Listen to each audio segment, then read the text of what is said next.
The station was dying.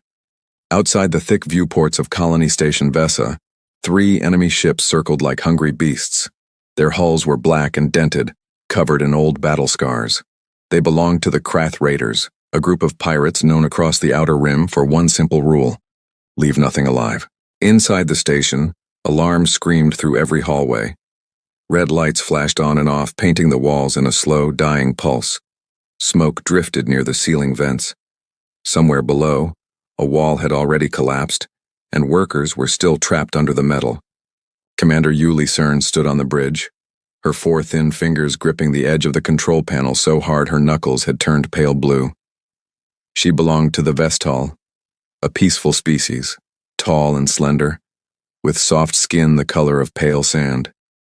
Her people were not fighters. They were farmers, traders, scientists. They had built Vesa Station as a quiet outpost, a small home among the stars, far from any war. But war had found them anyway. "Shields at 12%, said a voice behind her. It belonged to Toran, her young second-in-command. His voice was shaking, but he kept his eyes on the screen, refusing to look away. "Keep them steady," Yuli said, though she knew it was almost pointless. 12% would not last through another attack. The station shook again. A deep, groaning sound rolled through the metal floor. Dust fell from the ceiling like snow. "Commander," Toran said, "the East Wing is gone. We lost contact with 14 families." Yuli closed her eyes for 1 second. Only 1 second. She did not have time for more. "Get everyone to the lower shelters," she said. "Now." "And you?" "I'm staying here. Someone has to keep the transmitter running." Toran wanted to argue. She could see it in his eyes, but there was no time for that either. He nodded once, then ran to help the others. Yuli turned back to the console. Her hands moved fast over the controls, faster than she thought she could move. She was not a soldier. She had never fired a weapon in her life. But right now, the only weapon she had was a signal, a message thrown out into the darkness of space, hoping someone, anyone, would hear it. She had already sent 3 calls for help, 3 calls to 3 different alliances, 3 calls that had gone unanswered. The first alliance was too far away. By the time they read the message, the station would already be dust. The second alliance sent a polite reply. They were sorry. They could not risk their ships over a minor territorial dispute. That is what they called it. A minor dispute. As if the deaths of her people were a small inconvenience on someone's schedule. The third alliance did not reply at all. Now, with the station breaking apart around her, Yuli had one option left. A signal she had heard about only in old stories, passed between traders in quiet voices, almost like a myth. A species from a distant, forgotten system. A species other civilizations rarely spoke to, and when they did, they spoke carefully, almost nervously. Humans. The Vestal knew very little about them, only fragments, rumors, old reports from traders who had crossed paths with human ships and come back with strange stories. "They do not run from danger," one old trader had said many years ago, sitting in Yuli's family shop. "They run toward it. They come from a world that tried to kill them every single day," another had said. Storms, disease, monsters in their oceans, monsters in their forests, and worst of all, each other. And still they survived. Still they grew stronger. Some called them Deathworlders, survivors of a planet so brutal it should never have produced anything except extinction. Instead, it produced a species that clawed its way to the stars. Yuli did not know if the stories were true. She did not know if humans would even answer, but she was out of choices and out of time. Her fingers found the old transmission codes, buried deep in the station's memory banks. Codes almost no one used anymore. She typed with shaking hands. "This is Colony Station Vesa. We are under attack. Our shields are failing. Civilians are trapped. We have no military support. If anyone receives this message, please, we need help." She paused, staring at the blinking cursor. Then she added one more line because it felt important, even if no one would ever read it. "We do not know if you exist. We do not know if you care, but we are asking anyway." She hit send. The signal shot out from the station's old antenna, a thin beam of light and sound racing into the black emptiness of space. It carried her voice, her fear, her last hope, out toward a system she had never seen, toward a species she had never met. Then the lights on the bridge went out. Far away, in a system most star maps did not even bother labeling, a small patrol ship called the Iron Wren floated quietly near the edge of human territory. It was not a large ship. It was not even a warship, not really. It was built for scouting, for exploring, for watching the borders. Inside, a young communications officer named Danny Reyes sat half asleep at his station, his chin resting on his hand. The night shift was always slow. Nothing ever happened out here. Then his console beeped. At first he ignored it. Just background static, probably. But it beeped again, louder this time, and a red light began to blink. Danny sat up straight. What the? He pulled up the signal. It was old, weak, and broken in several places, like it had traveled a very long way and barely survived the trip. But the translator program managed to piece together enough words to understand.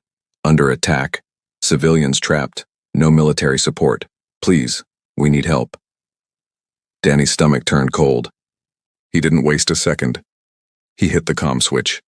Captain, you need to see this right now. A moment later, heavy footsteps echoed down the corridor. Captain Elena Cross stepped onto the bridge, still pulling on her uniform jacket, her short, dark hair messy from sleep. She was not a large woman, but she carried herself in a way that made people stand a little straighter when she walked into a room. This better be good, Reyes, she said. It's an SOS, Captain. Alien signal, unknown species, it's bad. He turned the screen toward her. They said their shields are at 12%. That was hours ago, based on the signal delay. They could already be gone. Elena read the message twice. Her jaw tightened. Location? Danny typed quickly. A star map appeared on the main screen, a small blinking dot far beyond the edge of explored human space. Here, Captain, it's a long way out, past the buffer zone. We don't even have a treaty with whoever sent this. Do we know who's attacking them? Signal doesn't say directly, but based on the frequency pattern and weapon signatures mentioned in the distress call, looks like Kraith raiders, pirates, nasty ones. Elena's eyes did not leave the star map. The blinking dot felt very small, very far away, and very alone. Another officer, an older man named Chief Marks, stepped closer. Captain, with respect, this isn't our sector. We don't know these people. Command didn't authorize any operation out there. If we go alone, no backup, no support. I know, Elena said quietly. They might not even survive till we arrive. I know that too. The bridge went silent. Everyone waited. Elena stared at the message on the screen. She thought about the words. We do not know if you exist. We do not know if you care. But we are asking anyway. She had read 100 reports in her career. She had seen alliances turn away from weaker species 100 times, always with the same excuse. Not our problem, not our war, not worth the risk. She was tired of that excuse. Reyes, she said finally, get me a direct line to Fleet Command. Yes, Captain. A minute later, a gruff voice crackled through the comm system. This is Command. Go ahead, Iron Wren. This is Captain Elena Cross. I need authorization for an emergency response mission, coordinates incoming. There was a pause. Cross, that's outside our patrol boundary. That's not even close to our boundary. I'm aware. You understand if you go out there, you're going in blind. No allies, no backup, possibly hostile territory. I understand. Another pause. Longer this time. What's out there that's worth the risk? Elena looked at the screen again. At the small, broken signal. At the words of a stranger asking for help she probably believed would never come. People, Elena said. People are out there. There was a long silence on the other end of the line. Then, finally, the voice spoke again. Command authorizes emergency deployment, sending the Ares Fury to rendezvous with your position. She'll take point on this one, Cross. You'll be riding back up. Danny's eyes went wide. The Ares Fury? Captain, that's not just a patrol ship, that's a warship. A real one. Elena allowed herself the smallest smile. Good. Then let's make sure it gets there in time. Back at Colony Station Vesa, darkness had swallowed the bridge. Emergency lights flickered weakly along the floor, barely enough to see by. Smoke curled through the air. Somewhere far below, the sound of metal groaning under pressure never stopped. Yuli Cern sat on the cold floor, her back against the broken console, listening to the silence where the hum of machines used to be.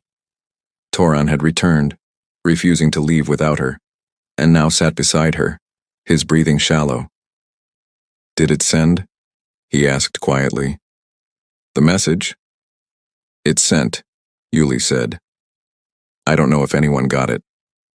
Outside, through the cracked viewport, they could see one of the raider ships turning slowly, preparing for what would likely be the final strike. Its weapons glowed a dull orange, charging. Toran reached over and took her hand. Neither of them said anything else. There was nothing left to say. The raider ship's weapons reached full charge. A bright light gathered at its cannons. And then, without warning, the light on the raider ship flickered and died. Yuli blinked. What happened?" Toran struggled to his feet and looked through the viewport. His voice came out as barely a whisper. "Commander, something just came out of warp." Yuli forced herself up, ignoring the pain in her side, and looked out into the black sky.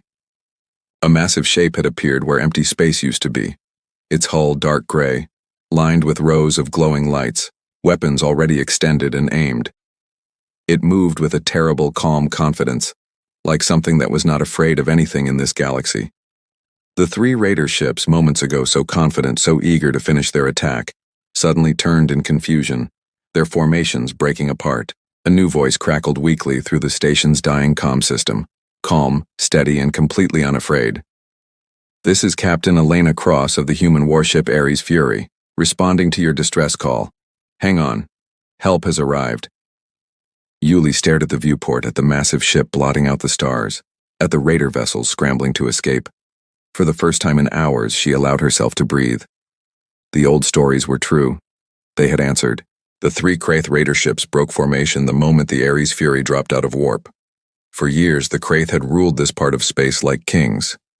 They attacked weak colonies, stole supplies, took prisoners, and left behind nothing but broken stations and burned ships. No one had ever come to stop them. No one had ever dared. Until now. On the bridge of the lead raider ship, Warlord Uxgar stared at the massive gray shape that had just appeared on his screen. For a moment, he did not understand what he was looking at.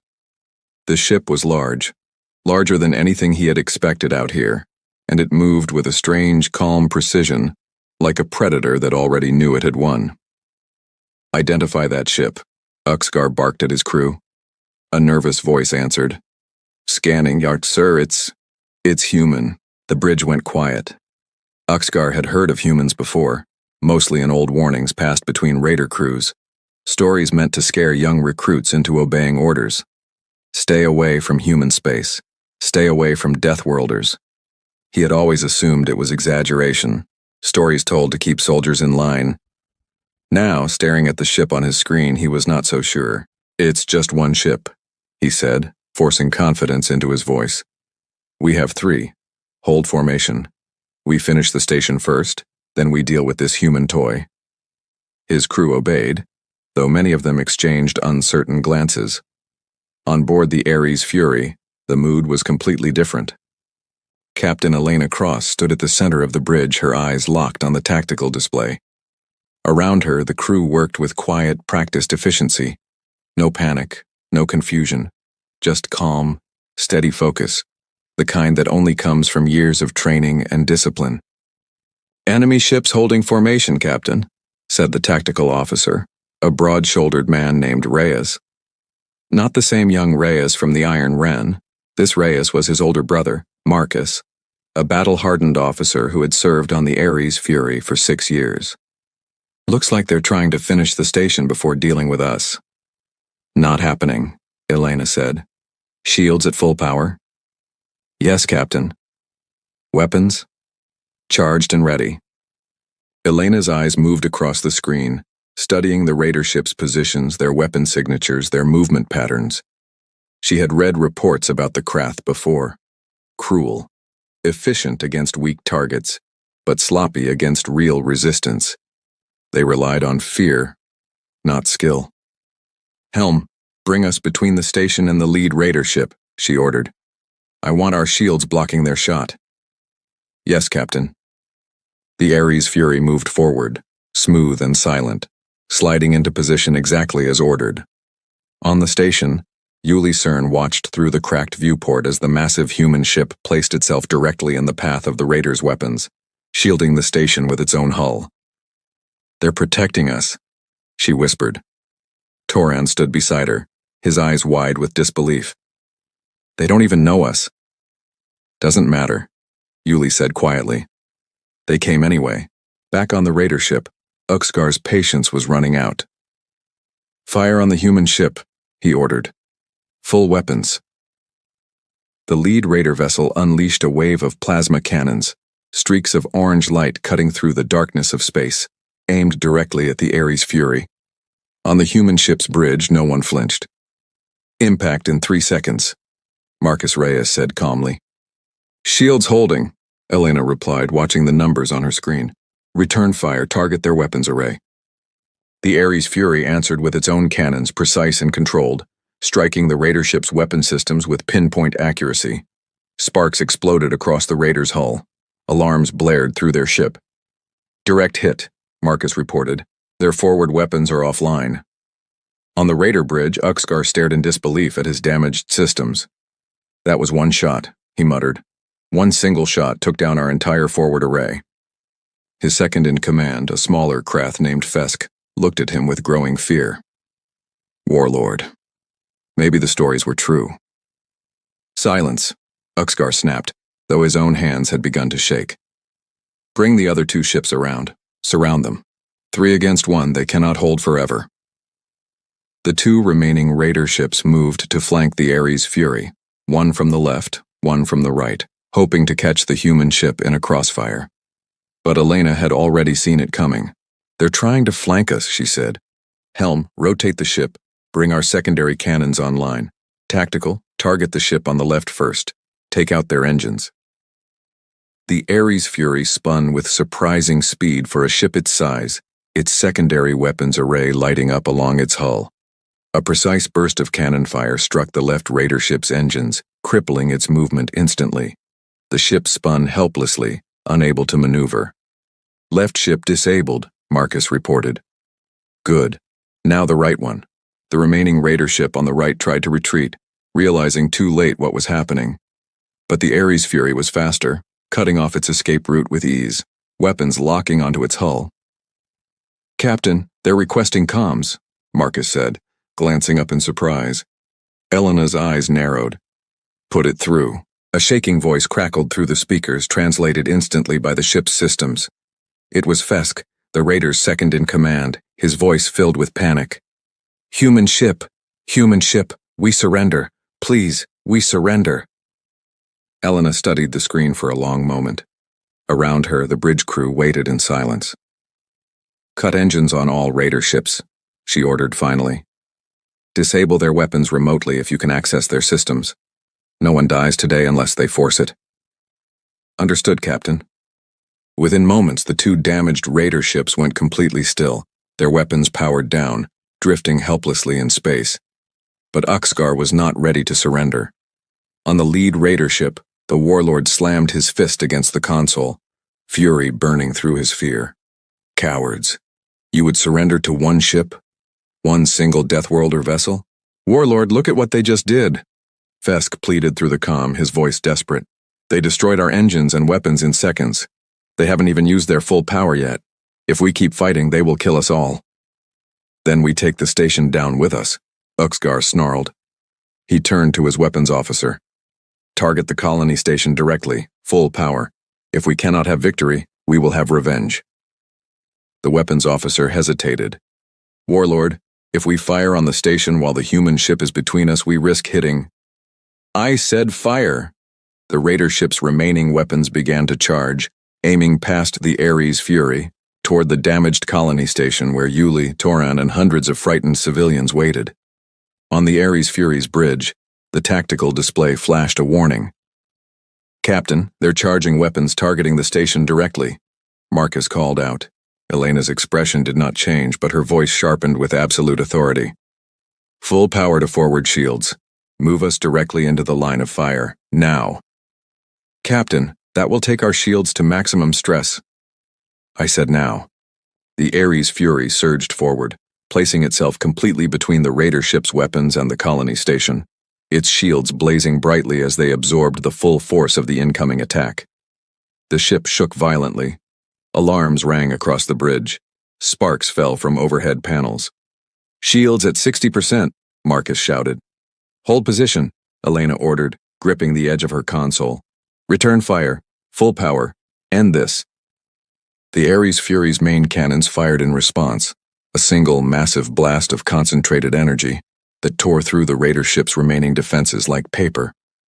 The lead raider vessel shuddered violently, explosions rippling across its hull. On the raider bridge, Uxgar stared at his dying ship in stunned silence. Fire spread across the control panels. Crew members screamed as sections of the ship began to collapse.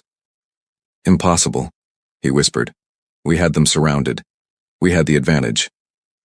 Fesk's voice cut through the chaos, filled with something close to grief. You never understood, Warlord. There was never an advantage. Not against them. The raider ship's power failed completely, its lights dying one by one, drifting silently into the dark, defeated. On board the Ares Fury, the bridge slowly returned to calm. Marcus wiped sweat from his forehead and looked at the tactical display. Captain, all 3 raider ships neutralized. Lead vessel is dead in space. No more threats detected. Elena exhaled slowly, some of the tension leaving her shoulders. Casualties? None on our side, Captain. Shields took heavy damage, but the hull held. Good. She turned toward the comm station. Open a channel to the colony station. A moment later, a weak, trembling voice answered. It was Yuli Cern, her voice filled with disbelief and exhaustion. This is Colony Station Vesa. Is it over? Elena's voice softened, though it remained steady and calm. It's over. You're safe now. Medical and repair teams are on their way. Just hold on a little longer. There was a long pause on the other end, filled with quiet, broken sounds that might have been crying or might have been laughter, or perhaps both at once. Thank you, Yuli finally whispered. Thank you. We didn't think anyone would come. Elena looked out at the wreckage of the raider ships drifting silently in space, at the battered but surviving colony station beyond them, its lights slowly flickering back to life. Someone always should, she said quietly. Rest now. You're not alone anymore. On the colony station, Yuli closed her eyes, tears finally falling freely down her face. Beside her, Torin let out a shaky breath, gripping her hand tightly. Outside, the massive human warship remained in position, a silent guardian between them and the empty darkness of space, waiting patiently as the first rescue shuttles began their approach. The battle was over. But for Yuli, for Toran, for every survivor aboard that broken station, something far more important had just begun. A new understanding, a new truth, whispered from now on with respect instead of fear. When the galaxy turns its back, humans do not. Repair drones moved slowly along the outer hull of Colony Station Vesa, their small blue lights blinking in the darkness like tired fireflies. Sparks drifted from broken panels. Twisted metal hung loose where entire sections had been torn open during the attack, but for the first time in many hours the station was quiet in a different way. Not the silence of fear, the silence of relief. Inside, the halls were full of movement again. Human shuttles from the Ares Fury had docked at every working port, and medical teams moved briskly through the corridors, carrying supplies, treating wounds, and pulling survivors from beneath collapsed sections. Yuli Cern stood near the central hall, watching as 2 human medics carefully lifted an injured Vestal worker onto a stretcher. The worker, an older woman named Prenna, had been trapped under fallen debris for almost 6 hours. Her leg was broken, her face pale from pain and blood loss, but she was alive. She's stable, one of the medics said, glancing up at Yuli. His name tag read Corporal Diaz. We'll get her to proper treatment on the Ares Fury. She'll make a full recovery. Yuli nodded, unable to find the right words. She had expected, only hours ago, that this station would become a grave. Instead, it had become something else, a place saved at the very last second. Why? She finally asked quietly. Diaz paused, confused. Why what, ma'am? Why did you come? We are strangers to you. We have no treaty with your people. We offered nothing in return. Diaz looked at her for a moment, then shrugged, almost like the answer was obvious. You sent a distress call. That's kind of the only reason we need. He turned back to his work, lifting the stretcher gently, leaving Yuli standing in the hallway with his simple answer echoing in her mind. On the bridge of the Ares Fury, Captain Elena Cross reviewed the last of the damage reports. The ship had taken heavy stress to its shields, but nothing that could not be repaired. More importantly, no crew members had been lost.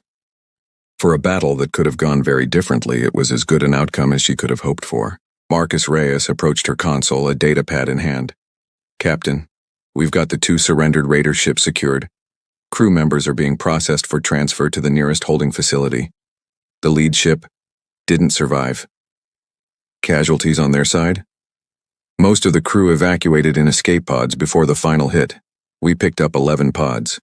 Warlord Yuxgar was not among them. Elena nodded slowly. She had not wanted a bloodbath. She had wanted the station saved. Both had mostly happened, and that would have to be enough. Good work today, Marcus. Wasn't just me, Captain. Whole crew stepped up. He hesitated, then added, For what it's worth, ma'am, I don't think anyone on this ship regrets coming out here. Even Command's hesitation back at base. It feels a little foolish now, looking at what we found. Elena allowed herself a small, tired smile. Foolish or not, they authorized it in the end. That's what matters. Her console beeped, an incoming transmission request. She opened the channel, and Yuli Cern's voice came through, steadier now than before, though still filled with quiet emotion. Captain Cross, I wanted to thank you again, properly, and to ask, may I come aboard your ship? I would like to meet the people who saved us. Face to face. Elena glanced at Marcus, who gave a small nod. Of course, Elena replied. We'll send a shuttle for you. An hour later, Yuli Cern stood nervously in the Ares Fury's main hangar bay, Torin close beside her.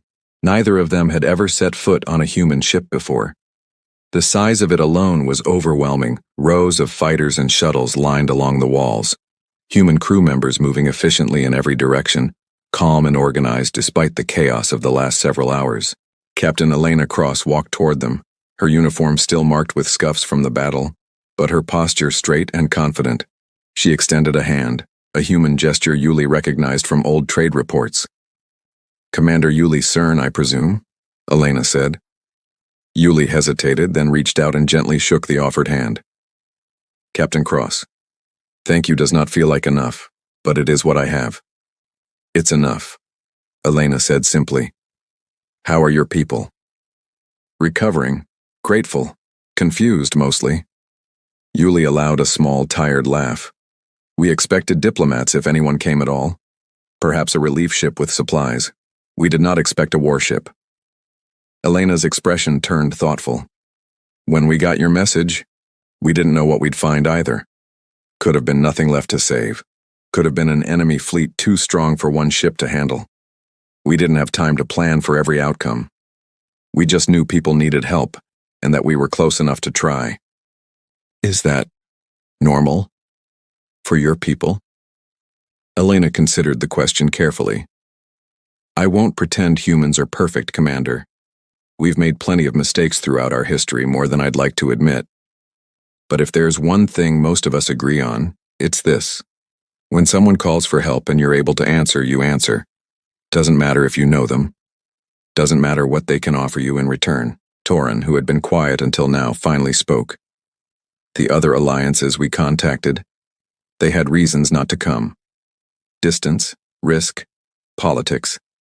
Reasonable reasons, by most standards. Reasonable, maybe, Elena said, but not right. There's a difference. Silence settled between them for a moment, comfortable rather than awkward. Your reputation precedes you, Yuli said eventually.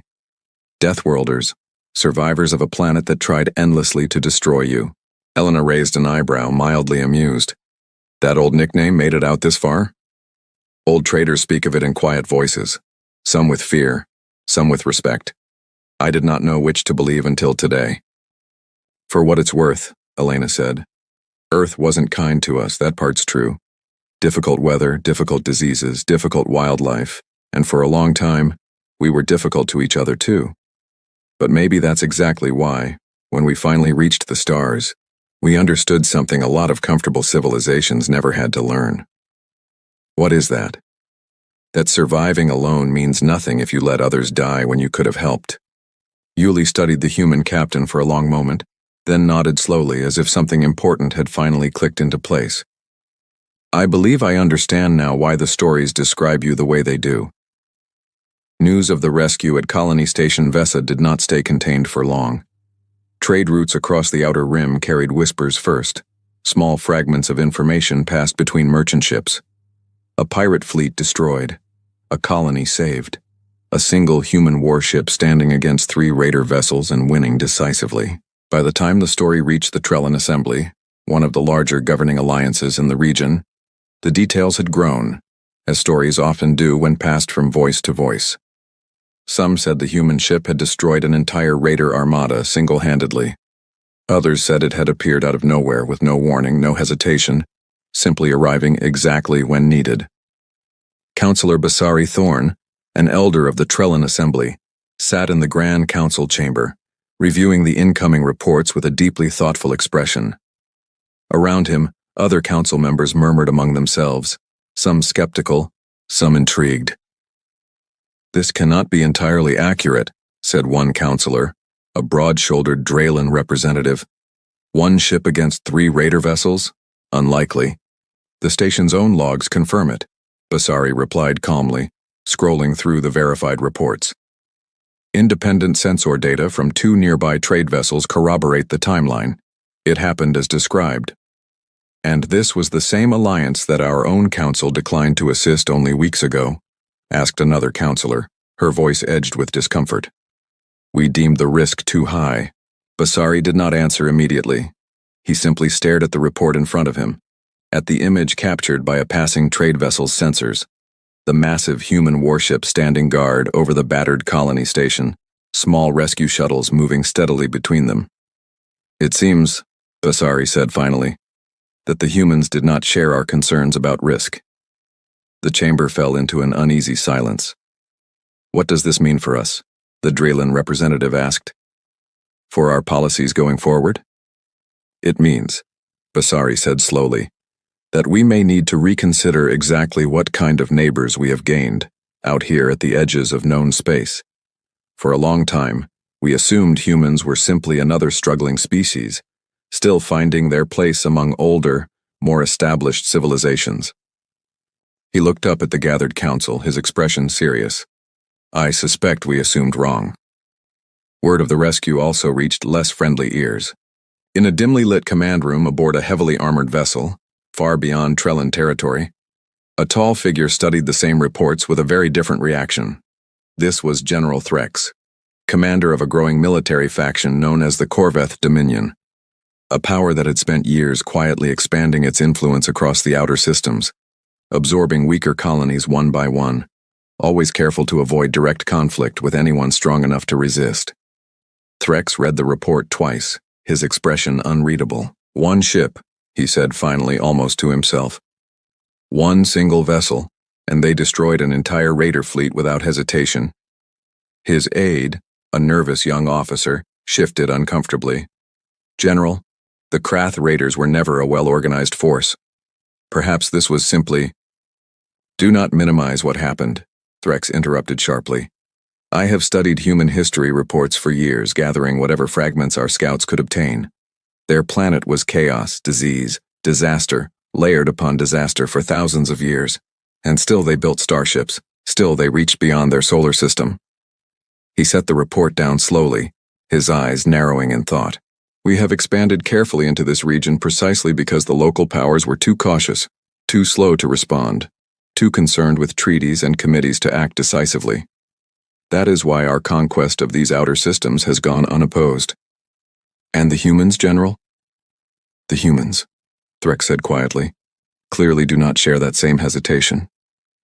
He turned toward the star map on the wall, his gaze settling on the distant quiet region marked simply as human territory, an area his forces had always avoided, considered too far, too insignificant to bother with. For the first time, Threx wondered if that assumption had been a mistake. Increase surveillance on human border systems, he ordered. Quietly, I want to understand exactly what we are dealing with before we make any further decisions regarding our expansion. Back aboard the Ares Fury, unaware of the growing attention their actions had drawn across multiple corners of the galaxy, Elena Cross stood near the observation deck, watching as the last of the rescue shuttles docked safely, carrying the final group of injured Vestal survivors aboard for treatment. Yuli Cern stood beside her, watching the same view in comfortable silence. What happens now? Yuli finally asked. For my people, I mean. The station is badly damaged. Many of us have nowhere else to go. Helena considered the question carefully. We'll stay in the area until repairs are stable, and your people are no longer at immediate risk. After that, I'll recommend to command that we open formal contact with your government, offer support in rebuilding, maybe discuss a longer-term arrangement if your people are interested. And if my people ask for nothing in return, if we cannot offer you anything of real value. Elena turned to look at her, her expression calm and certain. Commander, we didn't come out here for payment. We came because you asked. Yuli studied the human captain for a long moment, a small, genuine smile finally forming on her face, the first real smile since the attack had begun. Then perhaps, she said quietly, the galaxy has misunderstood your people for far too long. Elena's gaze drifted back toward the stars outside the viewport, toward the quiet darkness that stretched endlessly beyond the damaged station and the drifting wreckage of the defeated raider ships. Wouldn't be the first time, she said. Won't be the last either. Neither of them could have known in that quiet, peaceful moment just how far the news of Colony Station Vesa would travel, or how many powerful eyes across the galaxy had already begun watching human space far more closely than ever before. 3 weeks passed since the battle above Colony Station Vesa. The station itself had changed a great deal in that time.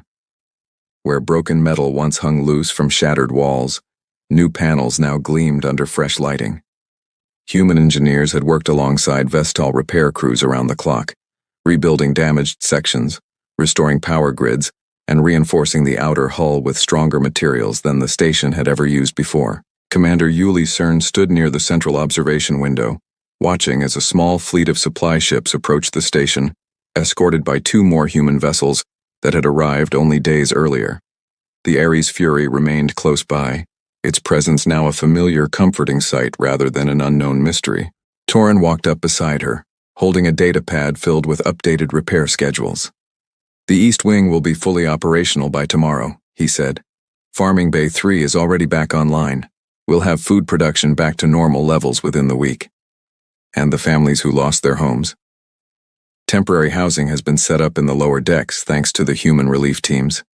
It isn't perfect, but it's warm, and it's safe.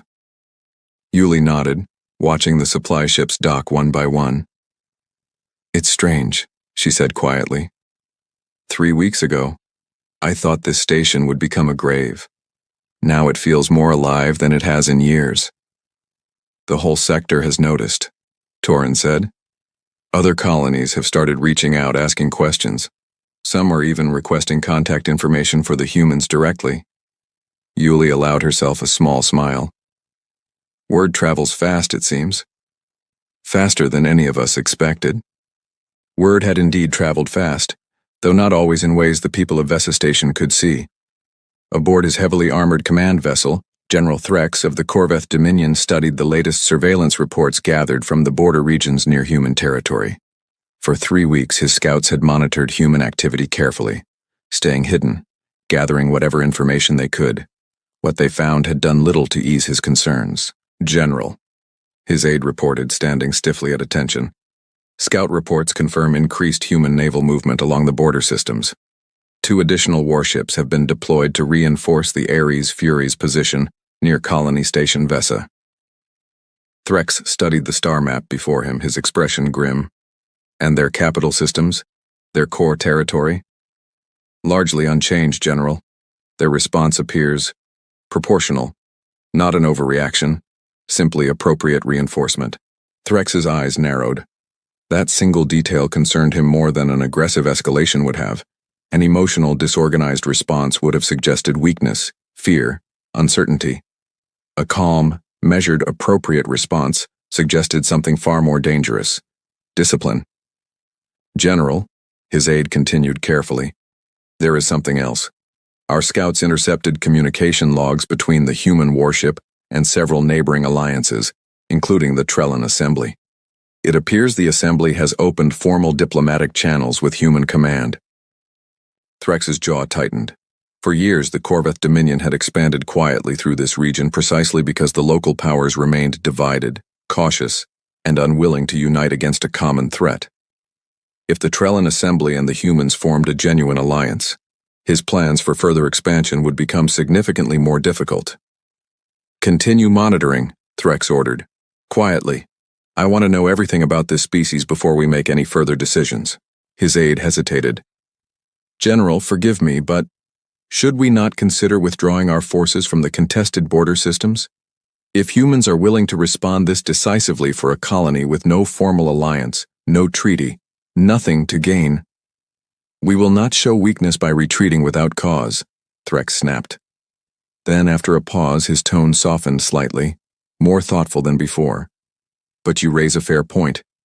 Perhaps direct conflict with this species would be unwise until we understand them fully. He turned back to the star map, staring at the small, quiet region marked human territory, an area his forces had always dismissed as insignificant. For the first time since beginning his campaign of quiet conquest, General Threx felt something unfamiliar creeping into his calculations. Caution. Meanwhile, aboard the Ares Fury, Captain Elena Cross had just finished a lengthy conversation with Fleet Command, relayed through several relay stations due to the immense distance between her position and human territory. They're pleased with the outcome, she told Marcus Reyes as she stepped back onto the bridge. Formal diplomatic talks are already underway between our government and the Trellin Assembly. Seems our little rescue mission opened quite a few doors. Marcus raised an eyebrow. Not bad for an unauthorized detour outside our patrol boundary. Elena allowed a small, tired smile. Command's calling it a valuable demonstration of humanitarian capability and strategic reliability. Political language, mostly. But underneath all that, I think they understand what actually happened out here. And what's that, Captain? Elena looked out at the repaired sections of Colony Station Vesa through the main viewport, at the human and Vestal engineers working side by side along the outer hull. We showed up. Simple as that. Turns out, in a galaxy full of careful alliances and cautious committees, simply showing up when someone needs help still means something. Her console beeped, an incoming transmission request from the station. She opened the channel, and Yuli Cern's familiar voice came through. Captain Cross, do you have a moment? There is something the Council would like to discuss with you if you're willing. Of course, Commander, what's on your mind? The surviving Council members of Vesa Station have been in discussion since the attack. We would like to formally request an alliance. Not simply a rescue agreement, but genuine, ongoing cooperation between our peoples. Trade, shared knowledge, mutual defense where possible. Elena considered the request carefully. This was far beyond her authority to grant on her own, but the intention behind it mattered deeply. I'll relay your request to Fleet Command immediately, Commander. Given recent developments, I suspect they'll be quite receptive. Thank you, Captain. Truly. Yuli paused, then added, May I ask you something, off the record? Go ahead. Do you believe your people will continue responding to distress calls like ours even after the attention this incident has drawn? Even knowing it may create tension with larger powers like the Corveth Dominion? Elena didn't hesitate. Commander, I won't pretend our leadership always agrees on everything. We argue, we debate, we have our disagreements just like any other species. But when it comes to ignoring someone in genuine danger simply because helping them might be inconvenient or risky. She shook her head slowly. That's not a debate we tend to have twice. There was a long pause on the other end of the line, filled with quiet, genuine emotion. "Then I believe," Yuli said finally, "that the galaxy is about to change a great deal, Captain Cross." "Maybe," Elena replied. "Or maybe it's just finally catching up to something that was always true." 2 days later, a formal ceremony was held aboard Colony Station Vesa to commemorate the survivors of the attack and to officially welcome representatives from Human Command for the beginning of alliance negotiations. Vesatal citizens gathered in the newly repaired Central Hall alongside human crew members from the Ares Fury and 2 additional support ships that had since arrived. Yuli Cern stood at the front of the gathered crowd, addressing both her own people and the visiting humans with quiet, steady confidence. 3 weeks ago, she began, we sent a message into the darkness, uncertain if anyone would ever receive it, uncertain if anyone would care enough to answer. We had been refused before. We understood painfully that hesitation and caution often outweigh compassion, even among civilized societies. She paused, glancing toward Captain Elena Cross, who stood respectfully among the human delegation. But the humans answered. Not with careful diplomatic language, not with cautious committee reviews.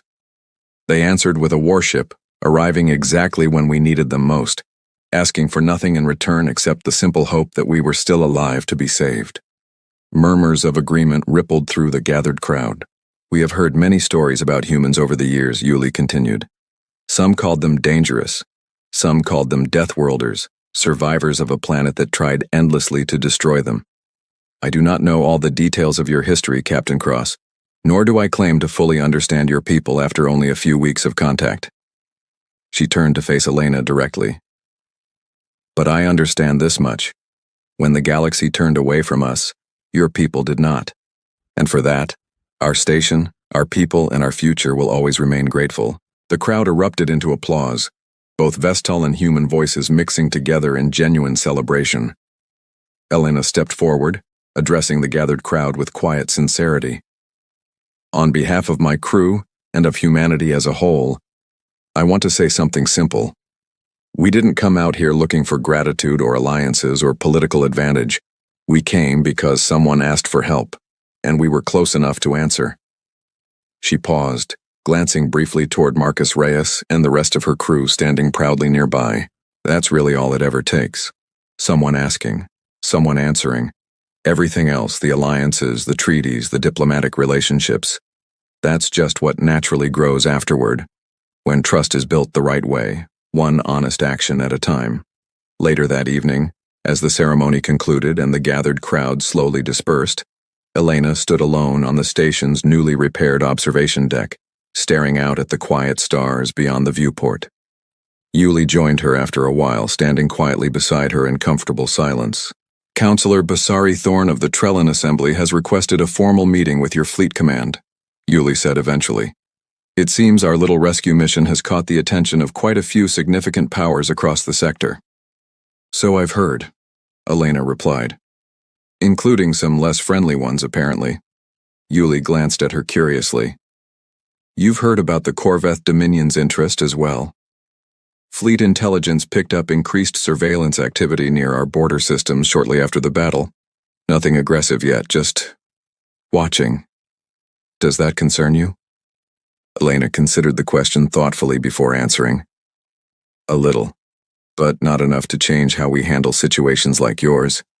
If anything, it just confirms something important. What's that? That there are a lot of powerful forces out here who've built their strength by counting on everyone else's hesitation. Powers who've expanded quietly, because weaker colonies had no one willing to stand up for them. Elena turned to look directly at Yuli. Maybe it's time that changed. Yuli studied the human captain for a long, thoughtful moment. You truly believe humanity is prepared for that kind of responsibility? Standing against forces like the Corveth Dominion simply because it's the right thing to do? Elena looked back out at the stars, her expression calm, steady, and completely certain. Commander, my people spent thousands of years surviving impossible odds on a planet that never once made things easy for us. We've faced disasters, disease, war, and worse, long before we ever left our own solar system. If there's one thing history has taught us, it's that giving up, staying silent, or looking away when others are suffering has never once been the answer. She paused, a small, determined smile forming on her face. So yes, Commander. I believe we're ready. Whatever comes next. Far away, in the quiet darkness of unexplored space, more distress signals were already beginning to travel outward from struggling colonies, scattered across dozens of star systems. Colonies desperate for help, uncertain if anyone out there would ever answer their call. For the first time in a long while, many of those signals were no longer aimed solely toward the traditional powers of the galaxy, the large, cautious alliances known for their careful hesitation and endless committee debates. Increasingly, they were aimed toward a small, quiet region of space that had once been dismissed as insignificant, a region now known throughout dozens of systems by a simple, respected name: human territory, because word had spread, quietly but steadily, from struggling colony to struggling colony, carried by grateful survivors and cautious traders alike. Other species send apologies. Humans send warships.